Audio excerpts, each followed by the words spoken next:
Madam madam madam madam நீங்க நம்ம வீட்ல என்ன ஸ்பெஷல் இன்னைக்கு?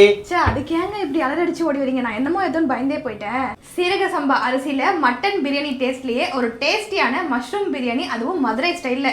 அரிசி உடையாம மசாலா ஸ்மெல் அதிகமா இல்லாம ஒரு பெர்ஃபெக்ட்டான சீரக சம்பா பிரியாணி சாப்பிடணும் அப்படின்னா கண்டிப்பா இந்த மெத்தடை ஃபாலோ பண்ணுங்க. ஒரு குக்கர்ல 3 ஸ்பூன் கடலை எண்ணெய் சேர்த்துக்கோங்க. அது கூடவே 2 ஸ்பூன் நெய் சேர்த்துக்கோங்க. எண்ணெய் சூடானதும் 2 பிரிஞ்சி இலை, 2 பெரிய வெங்காயம் சேர்த்து நல்லா வதக்கிக்கோங்க. 10 சின்ன வெங்காயத்தை இந்த மாதிரி ஒன்னும் பாதியமா நல்லா தட்டி சேர்த்துக்கோங்க. அதையும் வெங்காயத்தோட சேர்த்து நல்லா கோல்டன் ப்ரௌன் கலர்ல வதக்கி எடுத்துக்கோங்க. இது கூடவே ஒரு ஸ்பூன் இஞ்சி பூண்டு பேஸ்ட் சேர்த்து நல்லா வதங்கினதுக்கு அப்புறம் பட்டை, கிராம்பு, ஏலக்காய் சேர்த்து அரைச்ச பொடியை சேர்த்து நல்லா வதக்கிக்கோங்க. இதுதான் அந்த பிரியாணிக்கு நல்ல ஃபிளேவர் கொடுக்கும். இது கூடவே ஒரு ஸ்பூன் மிளகாய்த்தூள், ஒரு பெரிய தக்காளியை சேர்த்து நல்லா வதங்கினதுக்கு அப்புறம் அரை கை புதினா, ஒரு கைப்பிடி கொத்தமல்லி, 3 பச்சை மிளகாய் சேர்த்து வதங்கினதுக்கு அப்புறம் க்ளீன் பண்ணி வச்சிருக்க மஷ்ரூமையும் சேர்த்து நல்லா வதக்கிக்கோங்க. இந்த ஸ்டேஜ்ல ஒரு ஸ்பூன் சிக்கன் மசாலா, 2 ஸ்பூன் தயிர் சேர்த்து நல்லா வதக்கிக்கோங்க. மஷ்ரூம் மசாலாவோட நல்லா வதங்கி என்னெல்லாம் பிரிஞ்சு வந்ததுக்கு அப்புறம் ஒரு கிளாஸ் அரிசிக்கு 1.25 கிளாஸ் தண்ணி சேர்த்துக்கோங்க. இதுதான் கரெக்டான ரேஷியோ. பிரியாணிக்கு தேவையான உப்பு சேர்த்து தண்ணி நல்லா கொதிச்சதுக்கு வாஷ் பண்ணிட்டு 20 நிமிஷம் ஊற வச்ச சீரக சம்பா அரிசியை சேர்த்துட்டு மேல 2 ஸ்பூன் லெமன் ஜூஸ் சேர்த்துட்டு தண்ணி 70% ட்ரை ஆனதும் ஒரு பழைய தோசைக்கல் மேல அந்த பாத்திரத்தை வச்சு நல்லா மூடி விட்டு 20 நிமிஷம் லோ ஃப்ளேம்ல வச்சுட்டு ஓபன் பண்ணி மேல கொஞ்சம் நெய் சேர்த்து நல்லா கலந்து விட்டு சுட சுட வச்சு சாப்பிட்டு பாத்தீங்கன்னா டேஸ்ட் வேற லெவலா இருக்கும். ட்ரை பண்ணி பாருங்க.